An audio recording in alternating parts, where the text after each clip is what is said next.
40 tahun awal persiapan itu berarti begini. Semua peristiwa yang terjadi di usia 0 sampai 40 tahun bisa dimaknai sebagai usia Allah sedang menyiapkan orang terbaik. Allah sedang menyiapkan calon nabinya, Imamul Anbiya wal Mursalin. 0 sampai 40. Kalau di Sirah Nabawiyah 040 itu bagiannya di Sirah itu hanya 0 sampai 5, 5 sampai 6, 6 sampai 8, 8 ada peristiwa di usia 12, ada peristiwa lagi usia 15, 20, 25, 35 dan 40. Itu usia ini dalam Sirah Nabawiyah. Saya kisahkan ringkas tentang apa yang di sana terjadi. Di 0 sampai 5 itu ada beberapa momentum-momentum, dan ini manfaat besar buat kita, terutama yang masih punya anak atau cucu di usia itu. Jadi setiap saya menyebut usia, bayangkan siapa kita di usia berapa, atau anak kita atau cucu kita. Ini cara melahirkan orang besar, Pak. Cara melahirkan orang-orang besar. 0 sampai 5 tahun tuh ketika Rasulullah SAW salah sisi termasuk kesehatan. Di Bani Sa'ad begini cuacanya, sejuk gini. Memang gurun batu pasir tapi sejuk. Kesehatan oke, betul kan? Ya kan? Apalagi kalau kayak saya, Pak, tinggal di Jakarta, wah itu sudah innalillahi wa inna ilaihi raji'un, polusinya, kota yang tidak layak huni. Karena sudah sangat tidak sehat. Belum lagi yang lain, kejahatan, kerusakan, kejahiliahan di usia di kota-kota besar saat itu jauh lebih rusak. Kerusakan bahasa itu termasuk yang dianalisa oleh para ulama.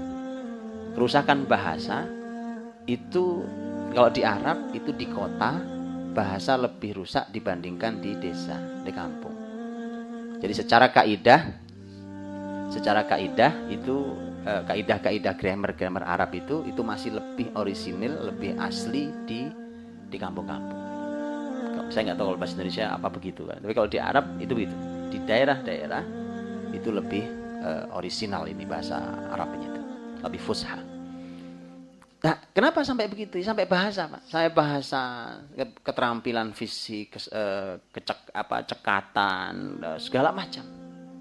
Ya, jadi ini semua diperlukan. Umpamanya saya kasih contoh, Pak. 2 poin saja, bahasa dan kesehatan fisik. Saya kasih contoh aja. Bicara bahasa, tidak ada, Pak, pemangku peradaban ini kecuali mereka yang memang punya bahasa baik. Mereka kuasai bahasa-bahasa. Bahkan Quran mengatakan, wa ma arsalna mir rasulin illa bilisani qaumihi. Kami tidak utus seorang rasul kecuali dengan lisan kaumnya. Maka Nabi Musa ketika mau menghadap ke Firaun, diperintahkan mendakwahi, apa permintaannya? Rabbi syrahli sadri wa yassirli amri wahlul 'uqdatam min lisani yafqahu qawli waj'al wazira min ahli Haruna akhi, dan seterusnya. Jadi salah satu yang diminta adalah, ya Allah, hilangkan ini ikatan yang mengikat lisan saya, susah bicara saya. Dan maka saya minta Harun temani saya, saudara saya ini. Karena penting lisan kaumnya. Jadi kalau orang Jawa harus bisa bahasa Jawa dengan baik. Itu modal semua rasul. Lisan kaumnya. Nah, setelah itu pelajarilah bahasa peradaban. Bermacam-macam.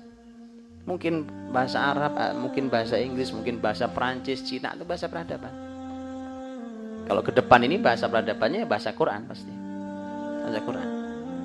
Karena ketika orang secerdas apapun, sehebat apapun, dia nggak bisa bicara menyampaikan dengan baik, nggak sampai itu risalah. Dia perlu orang dia punya kemampuan yang baik. Sehingga Nabi Muhammad SAW menyampaikan tentang diri beliau, mengatakan, inni utitu jawami'al kalim.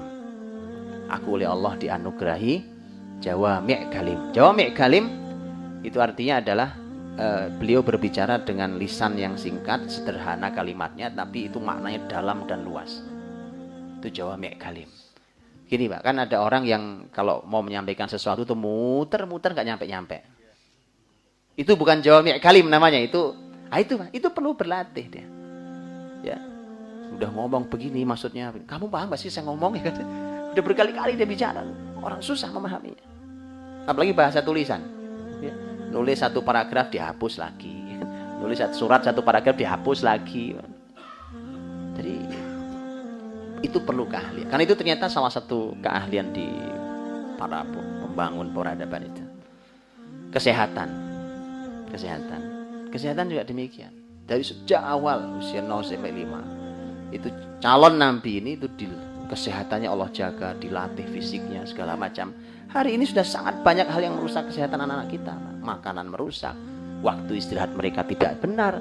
Sudah begitu mereka diberikan permainan yang membuat mereka tidak bergerak. Betul? Amerika itu mengeluarkan dana yang tidak kecil untuk memerangi obesitas pada anak-anak. Kegendutan anak-anak. Faktornya adalah karena mereka jarang bergerak. Mereka sudah duduk di depan monitornya berjam-jam. Bahkan ada yang mati gara-gara itu. Terus kita, gitu ya, tiba-tiba mengikuti aja tuh konsep. Bapaknya dengan begitu bangganya, ini hadiah ulang tahun Muna, ini hadiahmu atas prestasi, dikasih PlayStation. Saya bilang ayo taubatan nasuha yang pernah ngasih itu. Betul, istighfar yang banyak, taubatan nasuha. Itu merusak anak gitu. Betul Pak. Ini konsep dalam nubuah. Konsep bermain itu ada dalam Islam. Permainan apa yang diizinkan, yang dibolehkan. Bermain memang dunia anak-anak, tapi ada aturan dalam Islam. Ya? Dan Rasulullah SAW dilatih tuh, fisiknya. Bayangkan itu bukit kayak gini Pak. Bani satu ya bukit gini. Naik turun bermain dengan ini. Kemudian udara bagus, kesehatan bagus. Kenapa kesehatan penting buat seorang Rasul? Penting. Ya sekarang begini, kalau umpamanya Rasul dirawat terus, lah kapan mau dakwahnya? Betul?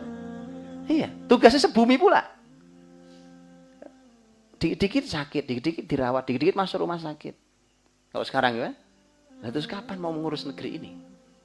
Perlu orang yang prima, orang yang kuat, sehat. Makanya Nabi sampai akhir sehatnya luar biasa. Sehat, dan pola hidup Nabi adalah pola paling sehat yang ada di muka bumi.